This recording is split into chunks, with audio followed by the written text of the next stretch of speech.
Guinness கலைஞர் என்னும் நூல் வலப்புறமும் இடப்புறமும் பூமியில் இருந்து புறையில் எடுகிறது போல எடுகிறது. நீங்கள் கடவுளை வணங்கி ஆரவாரிக்கலாம்.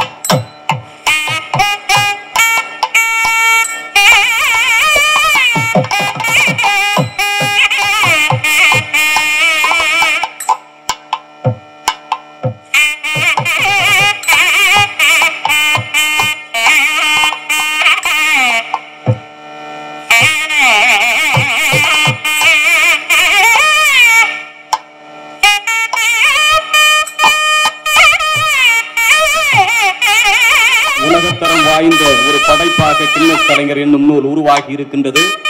320 பக்கங்கள், முடுக்கு முடுக்க வண்ண படங்களாலும் உலகத்தரம் வாய்ந்த தாள்களாலும் உருவாக்கப்பட்ட அற்புதமான நூல்.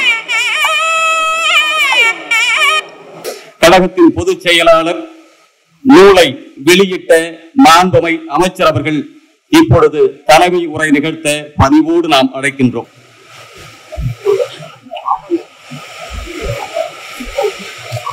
முதலில் எல்லோருக்கும் என்னுடைய பணிவான வணக்கம்.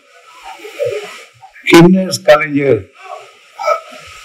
என்ற தமிழ் ஆங்கில நூல்கள் வெளியீட்டு விழாவில் வரவேற்புரையாற்றிய முனைவர் ஒளிவண்ணன் அவர்களே, முன்னே வைக்கின்ற டாக்டர் பழனியப்பன் அவர்களே, சிறுமகள் நிலையம் வரவேற்பாணியர் வாற்றுவர் எமரால் பதிப்பகம், தமிழ் நூலின் முதல் பிரதியை பெற்றவர் நம்முடைய மரியாதைக்குரிய முனைவர் சைலேந்திர பாபு அவர்களே, ஆங்கில நூலின் முதல் பிரதியை பெற்றவர் உலக சாம்பியன் ஆக உருவாகி இருக்கின்ற அருமை இளவல் குகேஷ் அவர்களே, எல்லோருக்கும் வாழ்த்தும் பாராட்டும் தெரிவிப்பதற்காக நம்மிடையே வந்து அமர்ந்திருக்கக்கூடிய குன்றக்குடி தவத்தில் அடிகளார் அவர்களே, இங்கு வந்து உரையாற்ற இருக்கிற இந்து பத்திரிகையினுடைய சார்ந்த என்னுடைய நண்பர் ராம் அவர்களே, இந்த விழாவினுடைய கதாநாயகராகவும் நூலாசிரியராகவும் பாராட்டுக்குரியவராகவும் எல்லாராலும் வாழ்த்தப்படுகின்ற எங்களுடைய அருமை நண்பர் மாவட்ட கழக செயலாளர், எங்களுடைய இணை அமைச்சர், மக்கள் நல்வாழ்வுத்துறை அமைச்சர், என் குறுகிய நண்பர் மா சுப்பிரமணியம் அவர்களே, நெறிவாளராக இருக்கக்கூடிய கவிஞர் இளையகமன் அவர்களே, இந்த விழாவிற்கு வந்திருக்கக்கூடிய இலக்கிய ஆர்வலர்களே, பெரியோர்களே, தாய்மார்களே, நண்பர்களே, உங்கள் அனைவருக்கும் என்னுடைய அன்பான வணக்கம். இந்த நிகழ்ச்சிக்கு நான் வருகிற பொழுது அண்ணா சாலையில் இருந்து கூட்டத்தை நெரிச்சலை நான் பார்த்தேன். உள்ளே நுழைந்த பிறகு காணும் இடமெல்லாம் மக்கள் வெள்ளம். இப்படி ஒரு காட்சியை படிக்கின்ற ஆர்வம் உள்ளவர்கள் ஒரு இடத்தை போட மாட்டார்களா என்று எனக்கு நெடு நாட்களாக ஒரு ஆசை. இப்படிப்பட்ட புத்தகத்தினுடைய காட்சியை கூட நம்மிடையே முதலாக வைப்பதற்கு அன்றைக்கு இந்த பொறுப்பில் இருந்த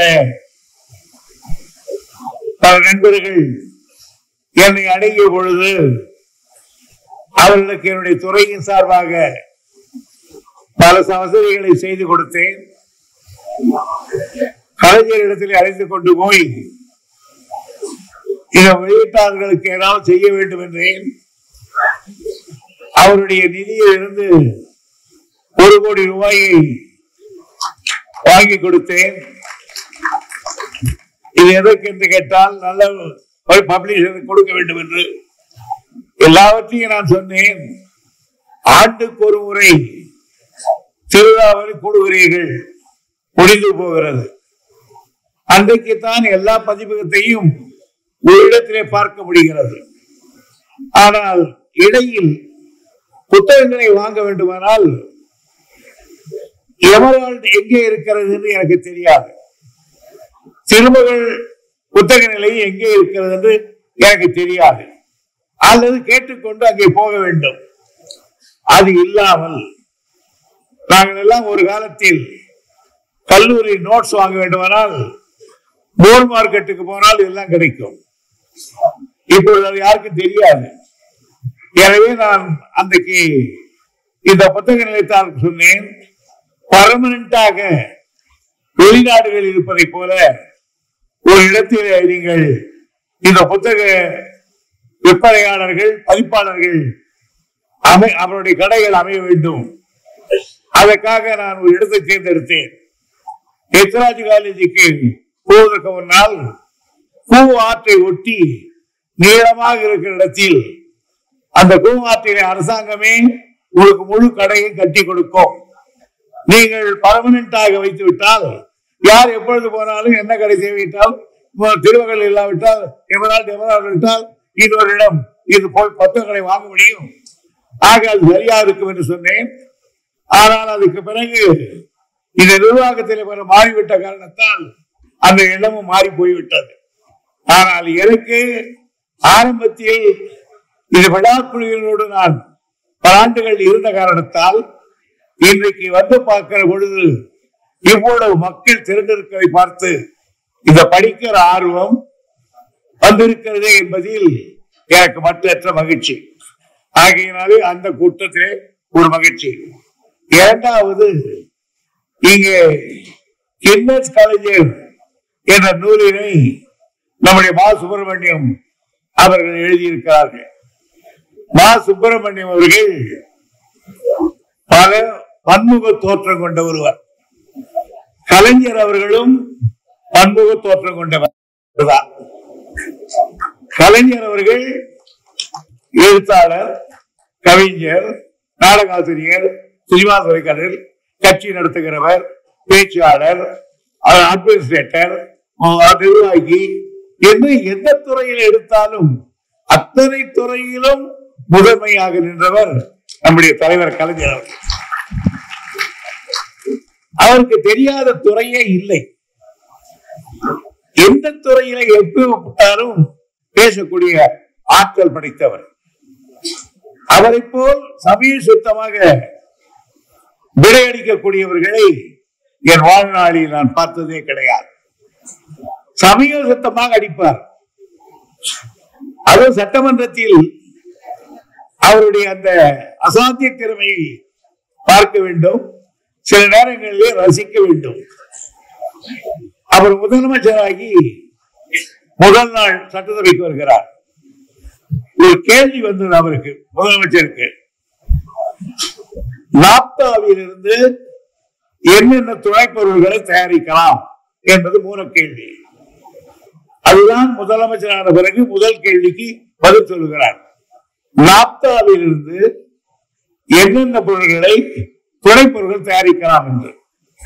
உடனே கலைஞர் சொன்னார், 99 வகையான பொருள்களை தயாரிக்கலாம்.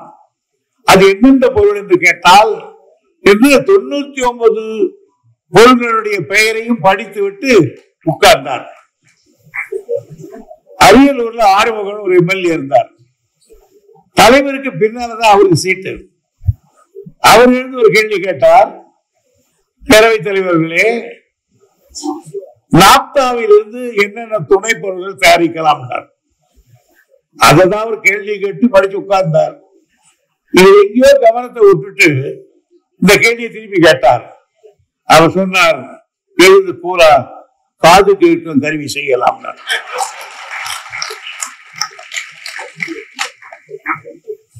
காது கேட்கும் செய்யலாம். அதனால அது மாதிரி பற்று நடிக்கக்கூடியது. அரசனாய்க்கு ஒரு நாள் கேட்டார்கள் கோபமாக, 2 கேள்வி கேட்டார்கள். நீங்கள் எல்லாம் கடவுள் பக்தி இல்லாதவர்கள், ஏன் கோவிலுக்கு போகிறீர்கள், விழா கிழா என்று ஏன் போகிறீர்கள் கேட்டார். கலைஞர் சொன்னார், ஆஸ்பத்திரிக்கு நோயாளி மட்டும் போறதில்லை, அவன் கௌரிகரும் உள்ள போவான், அது மாதிரிதான் நாங்கள். இரண்டாவது கேள்வி கேட்டாங்க அந்த அம்மா, மதுரை மீனாட்சியுடைய சொத்து மதிப்பு எவ்வளவு வேண்டும்? அவர் கையில சரியான பிடிப்பு இல்லை. ஆனா சொன்னார், மதுரை மீனாட்சியினுடைய சொத்து மதிப்பை சொன்னால் காஞ்சி காமாட்சிக்கு கோபம் வரும், அதில் நான் ஈடுபட தேவையில்லை. கட்டி நடிப்பு எதுக்கு போறேன்னு சொல்றார். கட்டியை நடிப்பார். சில நேரங்கள் படிக்கட்டுல இறங்குவார், அவர் கையை எங்களுக்கு பிடிச்சிட்டு இறங்குவார். அண்ணே படி படின்னா, யோ அண்ணாவே என்ன படி படின்னு சொன்னார், அவர் பேச்சே நான் கேட்கல, நீ படி படின்னு நான் சொல்லுவேன் அப்படின்னு. அது மாதிரி சமய சுத்தம். ஒரு முறை ராமகிருஷ்ணன் ஒரு மந்திரி இருந்தார். அவர் டிமாண்டுக்கு பதில் சொல்லணும். அந்த காலத்துல எல்லாம் இந்த மாதிரி ஜெராக்ஸ் எல்லாம் கிடையாது, 1+1 டைப் அடிச்சு கொடுப்பாங்க. அந்த அதிகாரிகள் அவருக்கு பதில் டைப் அடிச்சு கொடுத்திருந்தாங்க. அந்த அதிகாரிகள் ஒன்னொன்னு நிறுத்திருக்கலாம், 1+1 அடிக்கிறான் பாரு, அதையும் சேர்த்து கொடுத்துட்டா போல இருக்குது. அதனால என்ன பண்ண அந்த மந்திரி கேள்வியை படிக்க ஆரம்பிச்சார், பதிலா படிக்க ஆரம்பிச்சார். அப்ப ஆரம்பிச்சார். சொக்கர்னு திண்டுக்கல்ல ஒரு எம்எல்ஏ இருந்தார். அவர் அப்போ விழிச்சுக்கிட்டு இப்படி கேட்டிருந்தார். இந்த மந்திரி படிக்க படிக்க படிக்க அந்த சொக்கர் நல்லா தூங்கிட்டார். கலைஞருக்கு எதிர்ல சீட்டாரு, தூங்கிட்டார். அவன் தான் பண்ண மந்திரி படிச்சுக்கிட்டே வந்தவன், அதை கடைசி இணைவே இது என்னுடைய மானியத்திற்கு இன்னொரு ஆதரவு தந்து நிறைவேற்றி தர வேண்டும் அப்படின்னு முடிச்சா முடிஞ்சு போச்சு. அதை முடிச்ச உடனே உட்கார்ந்துக்கணும். மறுபடியும் அடுத்த காப்பி இருக்கு இல்லையா, அதை எடுத்து பார்த்தா அதை முடிச்ச உடனே இந்த பேரவையில் நான் இந்த பேசுவதற்கு பெருமைப்படுகிறேன்னு படிச்சதையே இன்னொரு தரம் படிக்க ஆரம்பிச்சான். அப்போ அந்த சொக்கர் எழுந்துக்கிட்டான். முதல்ல சொக்கம் தூங்கிட்டான், இப்ப எழுந்துட்டான். உடனே அது பெரிய ஒரு மினிஸ்டர் அந்த அளவுக்கு கூட இல்லைன்றது ரொம்ப கஷ்டமான காரியம்.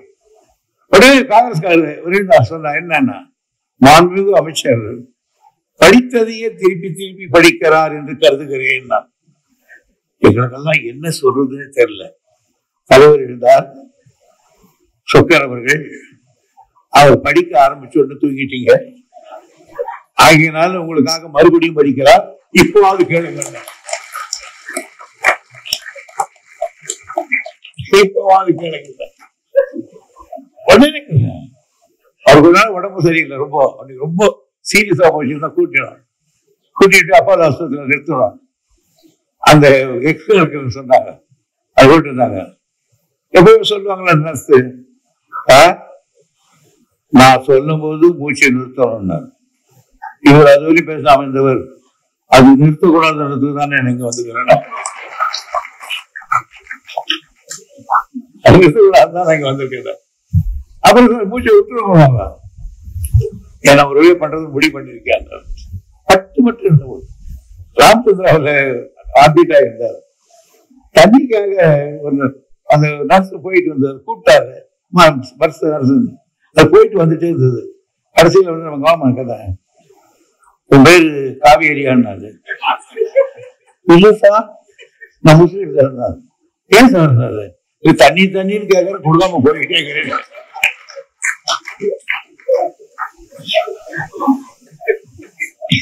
இந்த மாதிரி எத்தனையோ போட்டு அடிச்சுட்டு போயிடுவாரு. அதனால அதே மாதிரி பேசுவதிலே தெரியும், மற்றதிலே தெரியும். அதே மாதிரி சட்டமன்றத்தில் பதில் சொல்வது மட்டுமல்ல, பேசுவதிலும் தலைவர் ஈடு இணையற்றவர். பட்டியல் பதில் சொல்லக்கூடிய ஆற்றல் அவருக்கு உண்டு. ஆகியனால அது ஒரு பரிமாணம் அவருக்கு. அதே மாதிரி வசனம் எழுதுவதெல்லாம் உங்களுக்கு தெரியும். அவர் கவிதை எழுதுவதிலே தலை சிறந்து இருக்கக்கூடியவர். அவர் எல்லாத்துக்கும் கவிதை எழுதியிருக்கார். புறநானூற்றுக்கு கவிதை எழுதியிருக்கார், அகநானூற்றுல கவிதை எழுதியிருக்கிறார், வேறு பல சங்க இலக்கியங்களுக்கெல்லாம் கவிதை எழுதியிருக்கார். ஒரு ஒரு பனிமுட்டை அடை காக்கும் பசுமுல்லை தனிமீது அப்படின்னு ஒரு பகுதி இருக்கா. குடுந்தாடி குள்ளத்தாடி வெள்ளுந்தாடி இப்படி பல தாடி உடனே புராண அங்காடி விரித்து குளிக்கும் பல காடி சுவைத்து போதை தலைக்கேறி கூத்தாடும் பூசுரர் கூட்டம் ஆடுகளை மாடுகளை மனிதர்களை வெட்டி பிற மீடுகளை வேள்விக்கென குவித்து வந்தவர்களை ஆரியரின் படையெடுப்பால் இல்லை இடிவால் கடி விழியால் இருடிகளின் நிர்பந்தமானத்தால் இருண்டு விட்ட தமிழகத்தில் ஏற்றி வைத்த விளக்கு போல் நின்றான் இலங்கை வேந்தன். அவசரத்தில் சொல்லுவதெல்லாம் ரசையெல்லாம் ஆடுவதையோ திக்கட்டு பூஜத்தை தென்னிலங்கை கோமான் பல தமிழின் மற்ற நம்பாட்டன் கண்டுக்குள் பாவை போல் இலங்கை தீவு கருமணிகள் தான் அவர்கள் அவனவி மண்டபோரும் பூங்குழா மண்டோதரி எதிர்வீணை மீச்சு பெட்டுக்காரி அப்படின்னு அடி அடி அடி அடி எந்த பாட்டோட பேசுவார். அதுக்கு அதே மாதிரி எல்லா பாட்டுகளும் பேசுவார். இது மாதிரி கவிதை எழுதியிருக்காரு, எல்லா கொள்ளுமையெல்லாம் எழுதியிருக்காரு. ஒரு நாள் சொன்னாரு, நீ நானு அண்ணி 3 பேரும் கோவா போறோம். பரவாயில்ல போலான்னு. எதுக்கு இங்க கோவா 3 பேர் நான் போறேன்னு இல்ல, தொல்காப்பியத்துக்கு ஒரு புது விதமான உரை எழுத போறேன். நான் சொன்னேன், அண்ணே தப்பா நினைக்காதீங்க, என்ன இது இலக்கியம் எது எழுதிடலாம், யார் ஒன்னா பாடிடலாம். தொல்காப்பியம் அப்படி இல்லைன்னு அது ஈறுகட்ட எது மாதிரி பேரை வச்சு முட்டு வச்சு குச்சாட்டு என்னென்னாவும் சொல்லி கிடப்பா. அது தொல்காப்பியத்துல என்னென்னாவும் இருக்கு. உனக்கோட உரை, அந்த உரை, இந்த உரை, 10 உரை இருக்கு. எல்லாரும் கொஞ்சம் தப்பு பண்ணிட்டா கூட எல்லா புலவரும் பிடிச்சுக்குவாங்க, இருவரும் கூட. ஆகியனாலும் இது வேணான்னு. அப்போ என்னுடைய திறமையில உனக்கு நம்பிக்கை இல்லையா? நம்பிக்கை இருக்குங்க, எனக்கு என்ன இதுல இருந்தீங்க, நீ வாயா என்னோட அங்க போறணும். அவர் இதுக்காக நான் வாங்கி தொல்காப்பியத்தை படிச்சுக்கிட்டு போனோம். இல்லை நான் சொல்ல முடியல. சொல்லிக் கொடுத்தா முதல் நாள் எழுதினாரு. அப்படி நான் பக்கத்து ரூபா வந்துருங்க எழுதி எழுதுகிறது. வேற பேப்பருங்கெல்லாம் கீழே ஓடிக்கிட்டு இருக்கேன். அவரோட கோபாலன்னு ஒரு டாக்டர் வருவார், அவருக்கு கூடவே. அவர் அதையெல்லாம் பொறிக்க எடுத்தார். நான் அதை படின்னு சொன்னா நான் படிப்பேன். அதுக்கு முன்னாடி அவர் சொல்றது மாதிரி படிக்க மாட்டேன். ஆனா டாக்டர் இல்லையா, அவர் எடுத்து எல்லாத்தையும் படிச்சு முடிச்சுட்டாரு. எழுதி முடிச்ச உடனே என்ன கோபால் எப்படி இருக்குன்னாரு. ஐயா, சிலப்பதிகாரத்தை உங்களை மாதிரி எழுதுறதுக்கு ஆள் கிடையாது.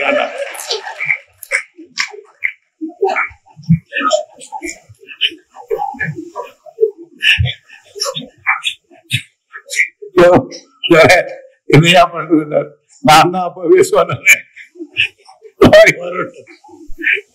இந்த மாதிரி ஒரு மனுஷன் பேசுறாரு. அதே மாதிரி எல்லாத்தையும் அவர் ஒன்றும் சொல்ல முடியாது. ஜெயில இருக்கிறோம். ஒரு நாள் ஈவினிங்ல குளிச்சுட்டு அவர் உட்காந்து மேல பார்த்து இருக்கிறாரு, மாடியில் இருக்கிற ரூம். நான் குளிச்சுட்டு ஒரு வெள்ளை வேட்டி ஒன்று கட்டிட்டு அதை வெள்ளை சட்டை போட்டுட்டு மேல ஒரு துண்டு போட்டுட்டு தலை சீவிட்டு அது ஜம்முன்னு போயிருந்தேன். வேற எங்க போறேன்னாரு, அந்த சி கிளாஸ்ல நம்ம தோழர்களாக பார்த்துட்டு வர்றேன்.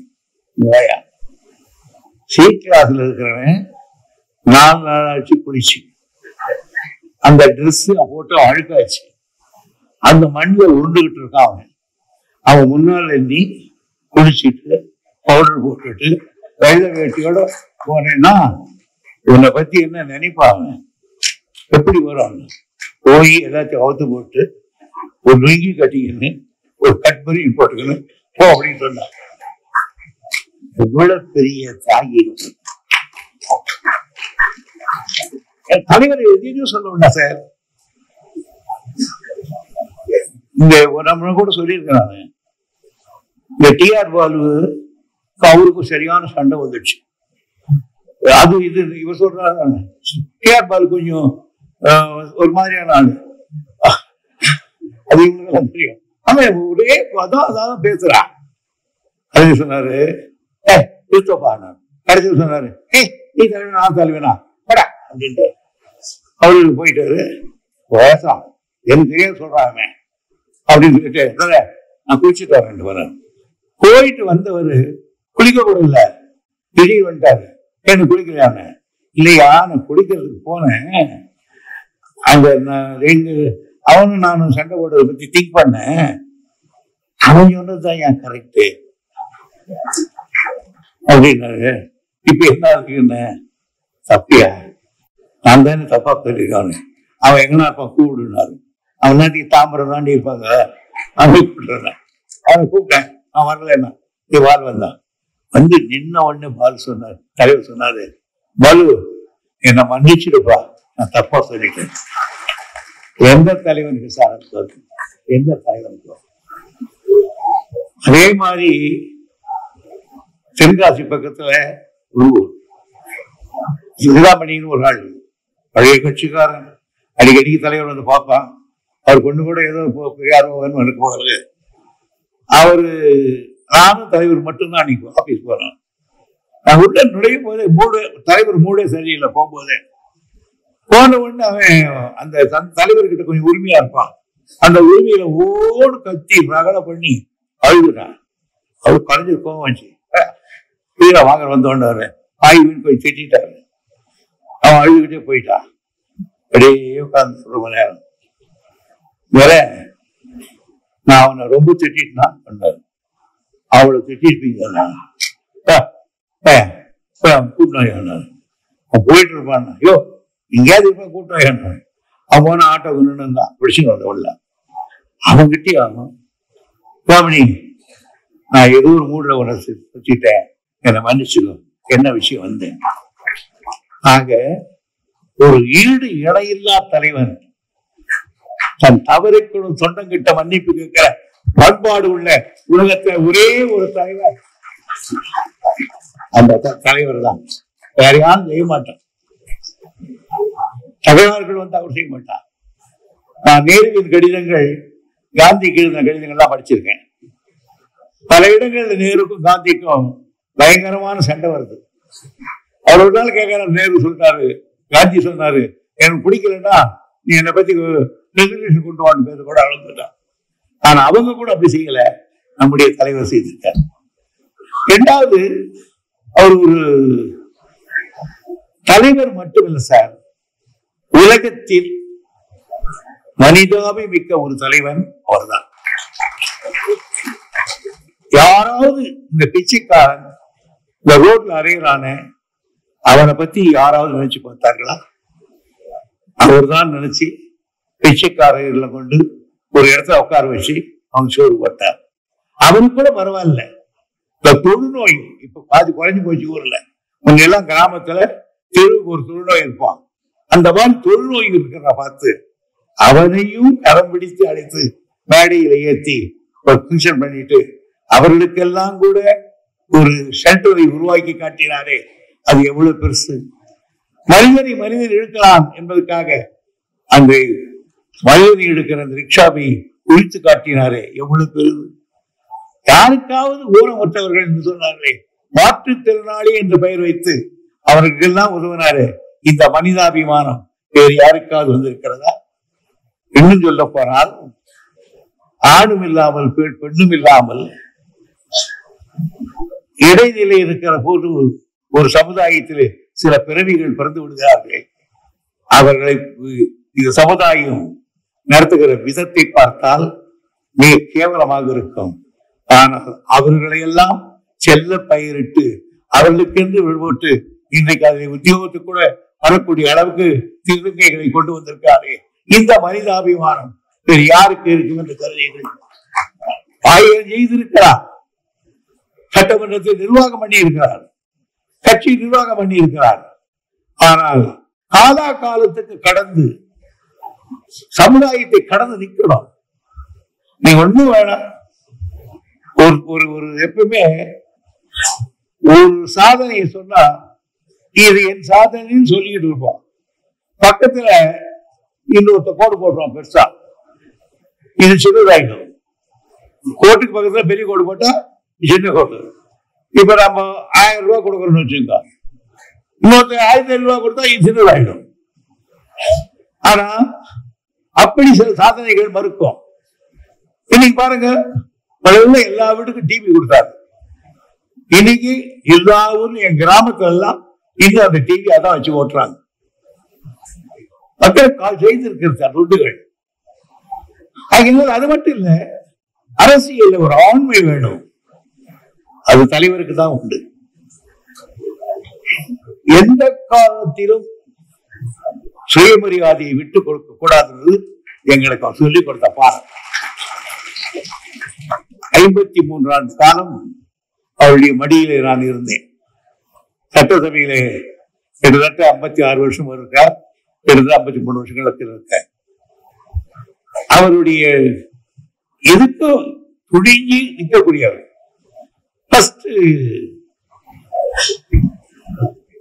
அண்ணா இருந்து இவர் தான் இதுவாகி சீஃப் மினிஸ்டர் போறார். Morarji Desai finance minister. அவரை கேட்கறதுக்கு கூட மாதவனை கொண்டு போறார்.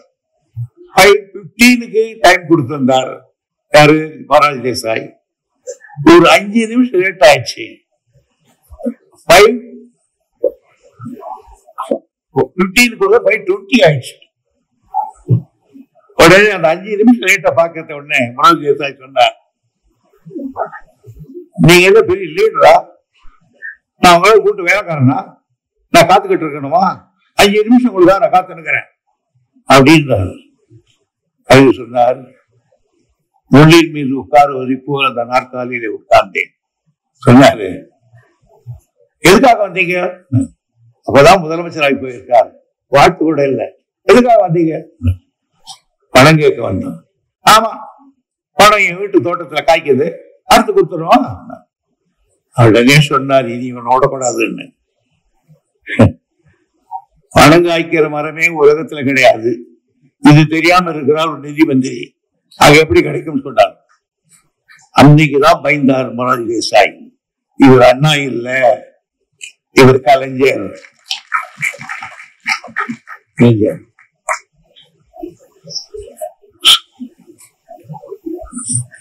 முதலமைச்சர்கள் மாநாடு நடக்குது. இந்திரா காந்தி பார்த்து சொல்றார், சேலம் இரும்பாலை வேண்டும், இதில் திட்டத்தில் அறிவிக்கணும் நீங்க. அறிவிப்போம் அப்படின்னாங்க அந்த அம்மா. ஆனா வந்து படிச்சப்போ சேலம் இரும்பாலை இல்லை. மதியம் அந்த சபைக்கு போற கலைஞர் தமிழ்நாடு படுத்துட்டார். அந்த அம்மா வந்தாங்க, வேரிஸ் கருணாநிதி வரல, ஏன்னு கேட்டாங்க. அவருக்கு சேலம் இரும்பாலை இல்லைன்னுட்டாங்க.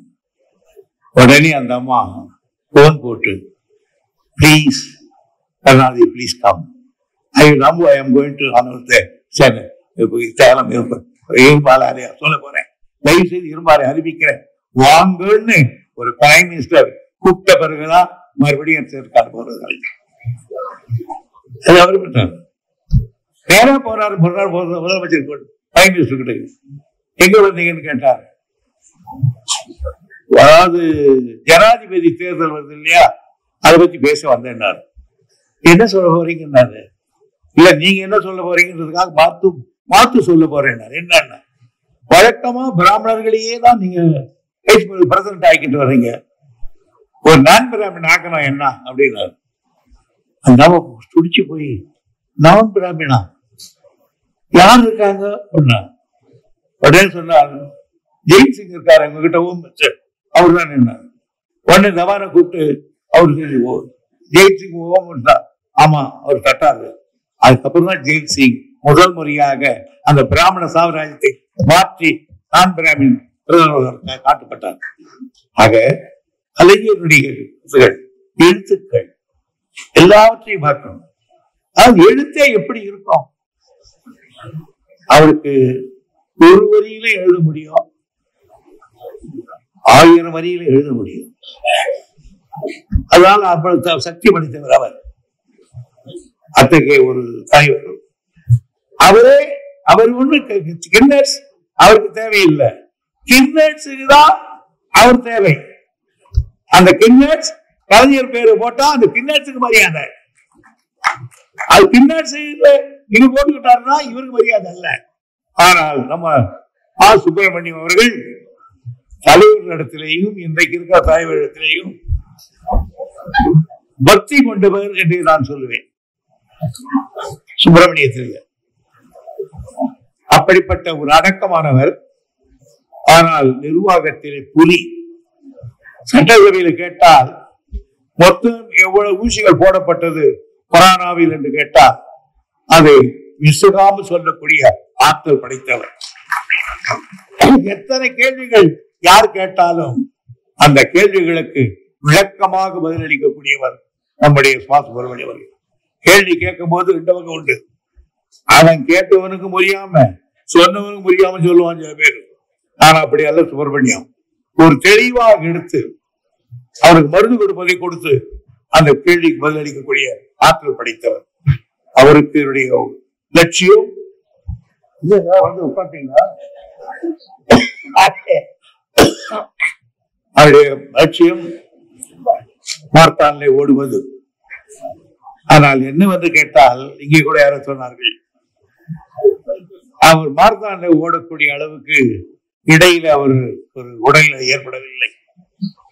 விழா முறிந்து கால் எலும்பு முறிந்து இனி நடப்பாரா என்று எல்லோரும் நின்று கொண்ட காலத்தில் தன் மன வலிமையால் மீண்டும் ஓடுவேன் நடப்பேன் என்று நடந்தாரே, அதுதான் மா சுப்பிரமணியம். அதனால்தான் மாவட்ட கழக செயலாளர். நான் அவருக்கு முன்னால் இருந்து 62 நான் சென்னையில் இருக்கிறவன். எனக்கு சைதாப்பேட்டை எல்லாம் பழக்கம். ஆனால் ஒன்று சொல்லுகிறேன், இவருடைய காலம் தென் சென்னைக்கு ஒரு பொற்காலம்.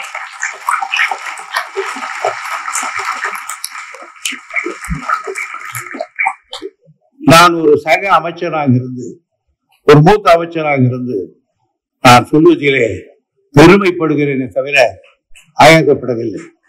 காரணம், புகழ வேண்டியவனை புகழாமல் இருப்பதே குற்றம், பாராட்ட வேண்டிய பாராட்டி இருப்பதே குற்றம். ஆகவே என் மனமாற அவருக்கு வாழ்த்துகிறேன். அவருடைய எழுத்துக்களை சேர்த்து நம்முடைய திருமகள் நண்பர் அவர்கள், அவருடைய பணியாளர்கள் ஆங்கிலத்திலே அதை எழுதியிருக்கிறார் என்று அதை நான் பார்க்கவில்லை, பார்த்துக் கொள்கிறேன். இந்த ஒளிவண்ணன் அவர்கள் எமரால்டு பதிப்பகம் சொன்னார். அவங்க அப்பா எனக்கு ரொம்ப வேண்டியவர். இவங்கதான் பிரசன்ட் எனக்கு இப்பதான் தெரியுது. ஆகிய பார்க்கலாம் என்று அவருக்கு தெரிவித்து நம்முடைய இடத்திலே நம்முடைய ஆன்மீக ராம் அவர்கள் வந்திருக்கிறார்கள். தலைவர் இடத்திலே நீங்காத பற்று கொண்டவர். தலைவர் மந்திரியாக இருந்தாலும் சரி, வீட்டில் இருந்தாலும் சரி, எப்பொழுது இருந்தாலும் அவருக்கென்று இருக்கக்கூடிய ஒரு ஆத்ம நண்பர் கலைஞருக்கு நண்பர் ராம் அவர்கள் தான். அவர் வந்திருக்கார். அவருக்கு வழிவிட்டு நான் விடைபெறுகிறேன். நன்றி, வணக்கம்.